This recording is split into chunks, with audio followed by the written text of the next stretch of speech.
His light shocked the church. Centuries later, it lit up a 90s music video.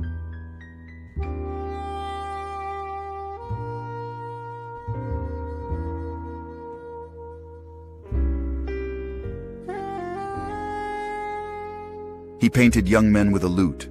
Today, lutists play the same music.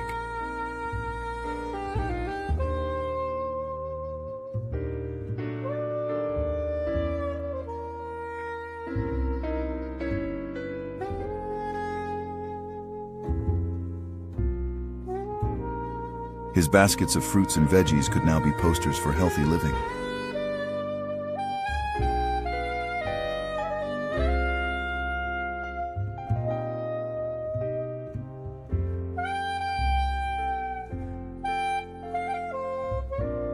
He lived as wildly as he painted. His swordplay even left a man dead.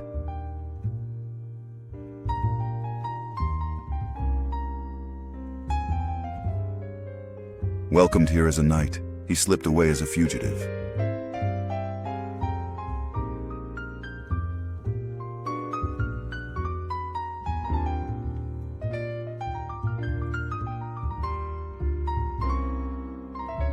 Directed by Tarsum Singh, this video is often cited as a prime example of Caravagesque influence, staging living tableau with sharp lighting, sculptural poses, and echoes of his religious works. Lute masters of Caravaggio's era, like Francesco da Milano and Vincenzo Caparola, were leading figures of Renaissance music. His lute player, now in the Hermitage, shows an androgynous youth often described as feminized by early critics. Painted around 1601–1610, Still Life with Fruit on a Stone Ledge is one of Caravaggio's few still lifes. Celebrated for its realism, it shows melons, gourds, watermelons, eggplants, and figs under his signature light. In May 1606, Caravaggio killed Ranuccio Tomassoni in Rome after a violent quarrel said to involve gambling, a woman, or a tennis match. Striking him in the groin, he caused a fatal wound and fled the city under a death sentence. Caravaggio was jailed in 1608 under Fort St. Angelo in Birgu, Malta, after a violent clash with a knight. This high-security prison held noble inmates, but he staged a dramatic escape that October.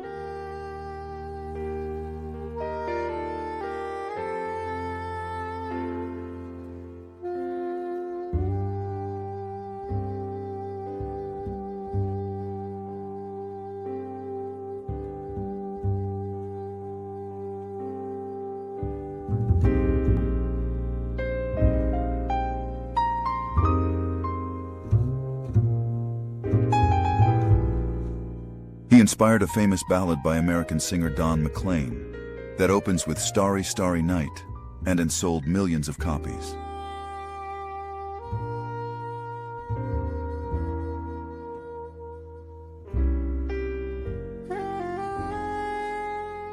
He was fascinated by the night sky, influenced by Camille Flammarion's writings on astronomy.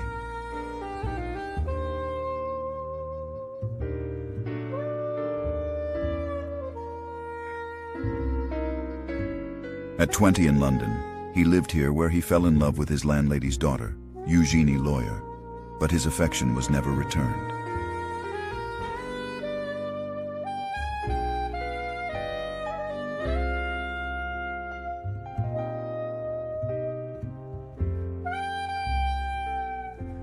He was the talk of the town among the Arlésiens for living in a yellow house where he dreamed of gathering artists.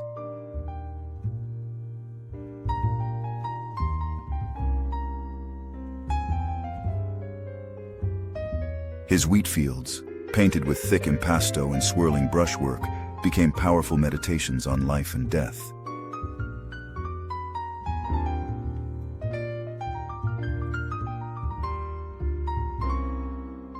Don McLean's song, Vincent pays tribute to Van Gogh's genius and struggle with mental illness, highlighting works like The Starry Night and how the world failed to understand him. Van Gogh drew inspiration from Camille Flammarion's astronomy magazine, which fed his fascination with the night sky and shaped the celestial themes in his art. At 20 in London, Van Gogh fell in love with Eugenie Loyer, his landlady's daughter, but the unreturned affection left him deeply disappointed. In Arles, he lived in the Yellow House, dreaming of a community of artists. His time there was turbulent, marked by both collaboration and conflict with Gauguin. His wheatfield paintings use swirling brushwork, thick impasto, and bold colors to express rural life's beauty and his own inner emotions about life and death.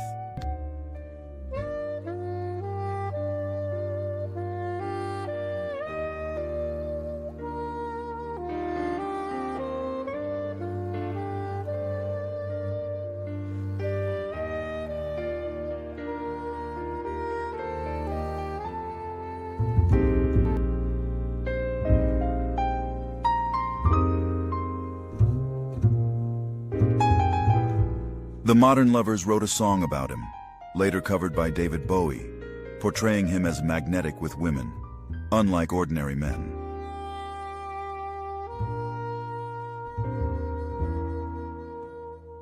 Like Goya before him, he was captivated by bullfighting. Goya's etchings inspired his own Tauromachia series, filled with dramatic scenes of the corrida.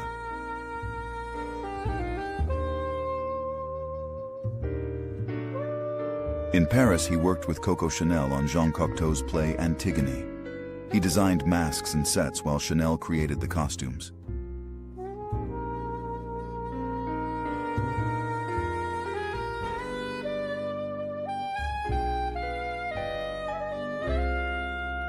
In World War II, he lived in Royan. From his studio, he painted Café des Bains, a rare landscape showing the seaside town under occupation.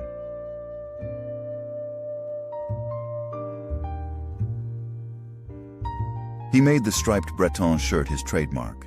Wearing it daily, he painted himself in a marinière, turning the sailor's top into a modern icon.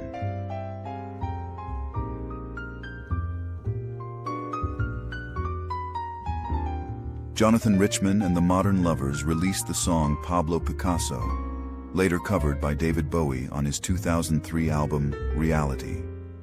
The lyrics imagine Picasso as a short yet magnetic figure who, unlike ordinary men, could charm women without rejection. Goya's bullfighting etchings deeply influenced Picasso's Tauromachia series, and many of his paintings, linking the two artists through their dramatic vision of the corrida and its violent spectacle. In 1922, Picasso collaborated with Coco Chanel on Jean Cocteau's Antigone in Paris, designing sets and masks while Chanel created the costumes, uniting modern art, theater, and fashion on stage. During World War II, Picasso lived in Royan, where he painted Café des Bains. Completed in August 1940, it captured the view from his studio and remains one of his rare landscapes, painted under German occupation. Picasso adopted the striped Breton shirt, the marinière, as a personal emblem, wearing it daily and depicting it in works like Le Marin, 1943, and Homme en marinière, 1939, elevating a sailor's garment into a modern icon.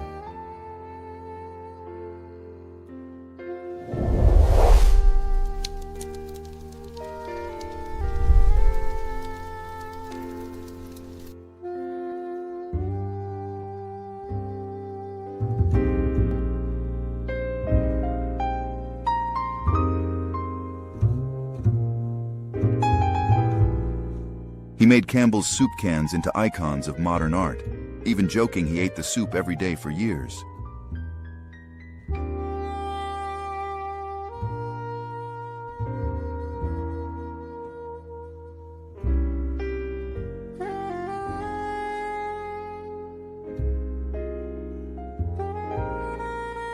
In 1964, he filmed Empire, 8 silent hours of the Empire State Building at night, with no story at all.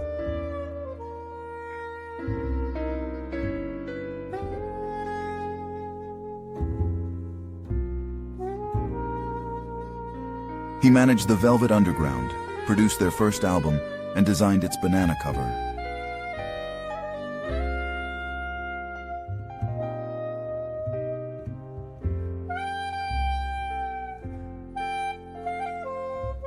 A devout Byzantine Catholic, he often sat quietly at the back of St. Vincent Ferrer Church in New York.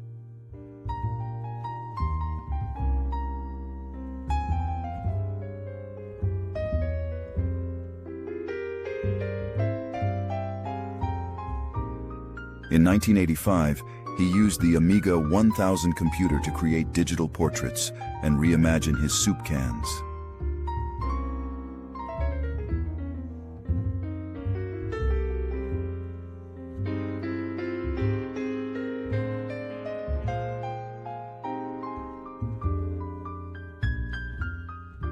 Andy Warhol's Campbell's soup cans, first shown in 1962, turned the humble soup can into an icon of pop art. The work highlighted mass production, consumerism, and American culture, while Warhol himself claimed to have eaten the soup daily for years. In 1964, Warhol released Empire, an 8-hour silent film showing a single shot of the Empire State Building at night. Its radical length and lack of narrative challenged conventions of cinema. Warhol managed the Velvet Underground, produced their debut album, and designed its famous banana cover. His collaboration with Lou Reed, John Cale, Sterling Morrison, Moe Tucker, and Nico linked the band's music to his pop art world. A devout Byzantine Catholic, Warhol often attended Mass at St. Vincent Ferrer in New York.